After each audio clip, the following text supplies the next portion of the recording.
नमस्कार। मैं doctor A S Pant, practising paediatrician, Rewa Madhya Pradesh में हूँ और वर्तमान में मैं रीवा के सिटी ब्रांच का आईएपी का प्रेसिडेंट भी हूँ।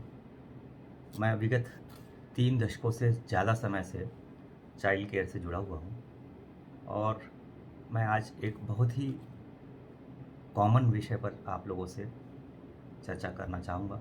ये वीडियो विशेष करके अभिभावकों के लिए है और हेल्थ एजुकेशन पर्पज़ से बना है।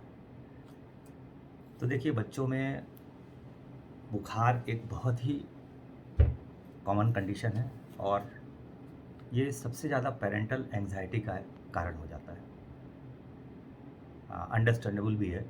बच्चा छोटा रहता है, बुखार आया, पेरेंट्स को बहुत ज़्यादा चिंता हो जाती है कि ये बुखार जल्दी से जल्दी ठीक हो, एक ही दिन में ठीक हो, आज के आज डॉक्टर को दिखाएं और दवाई अगर वो सुबह दे तो शाम तक ठीक हो जाए।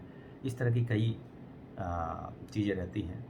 वो बहुत ज़्यादा उम्मीद लेकर के अपने पीडियाट्रिशियन के पास पहुंचते भी हैं और बहुत कभी-कभी अननेसेसरी एंग्जाइटी भी वो ले लेते हैं। तो मैं बहुत ही सरल और शब्दों में इस विषय में थोड़ा-सा सेंसिटाइज़ेशन करना चाहूँगा या आप लोगों को थोड़ा अवेयर करना चाहूँगा।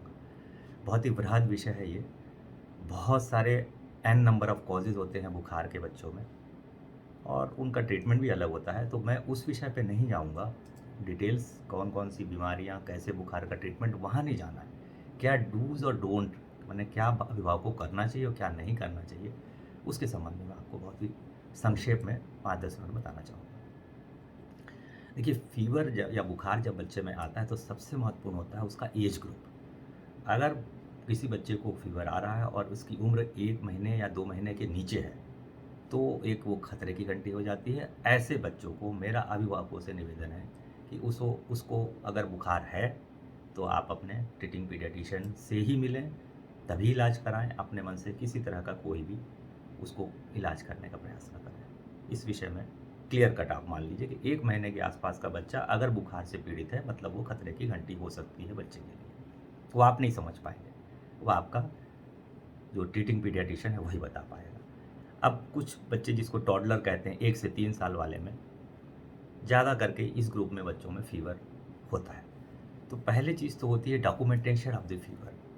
माँ-बाप कहते हैं उसका माथा गरम है, उसका हाथ गरम है, उसका पैर गरम है, तलवा गरम है, पेट गरम है।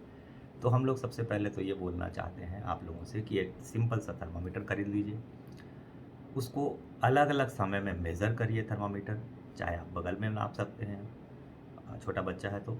और उसको देखें कि वास्तव में बच्चे को बुखार 100 डिग्री के ऊपर जाता भी है कि नहीं जाता।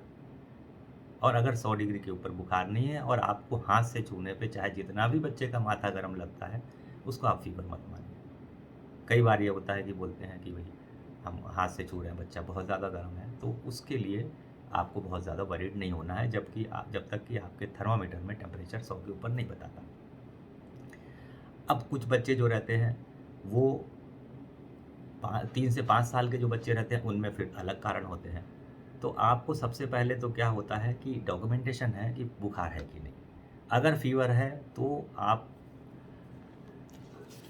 सिंपल जो दवाई पैरासिटामोल है, उसको कैलकुलेटेड डोज़ेज़ में अपने पीडियाट्रिशियन से पूछ करके पहले दिन उसको दे सकते हैं, ठंडे पानी से पट्टी कर सकते हैं।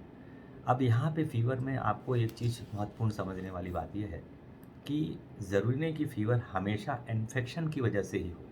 बहुत से नॉन इन्फेक्टिव कॉजेज़ भी होते हैं बुखार के। और कई बार फ़ीवर आता क्यों है, पहले इसको आप समझ लीजिए। फ़ीवर आता क्यों है? जब शरीर में कोई विजातीय तत्व या फ़ॉरेन मैटर शरीर में जब प्रवेश करता है, तो अपने शरीर की जो डब्ल्यूबीसी या व्हाइट ब्लड सेल्स हैं, वो उसको मारने के लिए एक्टिवेट हो जाती हैं और इस प्रक्रिया में कुछ अ, केमिकल्स रिलीज़ होते हैं, पायरोजेंस जिसको कहते हैं, उसकी वजह से फ़ीवर आता है। तो एक तरीके से फ़ीवर जो है नॉर्मल प्रोटेक्टिव फेनोमेना है और किसी बच्चे में फ़ीवर आ रहा है, इसका ये मतलब है कि उसका इम्यून सिस्टम अच्छा है, तभी उसमें बुखार आ रहा है।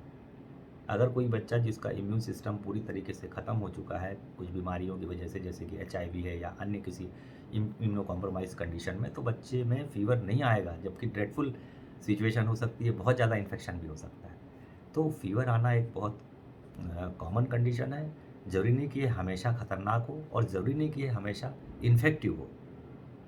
बहुत सिंपल और साधारण सा उदाहरण मैं आपसे बताऊँ, इस समय गर्मी के सीज़न में बुखार बच्चे को हीट स्ट्रोक या गर्मी की वजह से आ सकता है।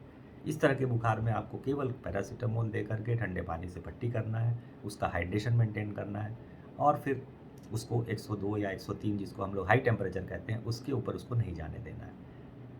अन्यथा एक कंडीशन जिसको हम लोग फेब्राइल कन्वर्जन्स कहते हैं या झटके आना, ये बहुत ही कॉमन कंडीशन होती है 6 महीने से 2-3 साल के बच्चों में, तो वो सिचुएशन ना आए उसके लिए आप पैरासिटामोल अपने पीडियाट्रिशियन से पूछ करके दे सकते हैं, पट्टी कर सकते हैं, उसको पानी पिला सकते हैं और कई बार आप देखेंगे कि इसी से बुखार बच्चे का ठीक भी हो जाता है 1 या 2 दिनों में।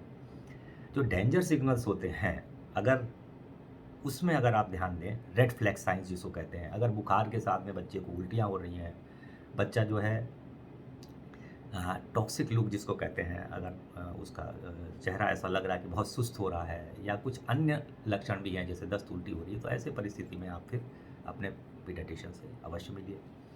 लास्ट में मैं एक चीज़ ज़रूर कहना चाहूँगा कि हमेशा बुखार इन्फेक्टिव नहीं हो सकता और इसके लिए हम लोग एक अंग्रेजी में सेइंग कहते हैं कि एंटीबायोटिक्स आर नॉट एंटीपायरेटिक्स। कहने का मतलब जो एंटीबायोटिक्स दवाइयाँ मिलती हैं, जो कि कई बार अभिभावक बिना अपने पीडियाट्रिशियन से पूछे शुरू करते हैं अथवा बिना पीडियाट्रिशियन को दिखाए शुरू करते हैं अथवा किसी केमिस्ट पे पास जा कर के बोलते हैं कि कोई एक एंटीबायोटिक उठा करके हमको दे दीजिए क्योंकि मेरे बच्चे को बुखार ज़्यादा है। तो ज़्यादा तेज़ बुखार होना कोई ज़रूरी नहीं कि वो इन्फेक्टिव ही हो, वो नॉन इन्फेक्टिव भी हो सकता है। उसके लिए बहुत ज़्यादा एंटीबायोटिक्स की ज़रूरत नहीं होती कई बार। और अपने मन से तो मेरा आप लोगों से नम्र निवेदन है कि सेल्फ मेडिकेशन विशेष करके एंटीबायोटिक्स का कतई मत करिए।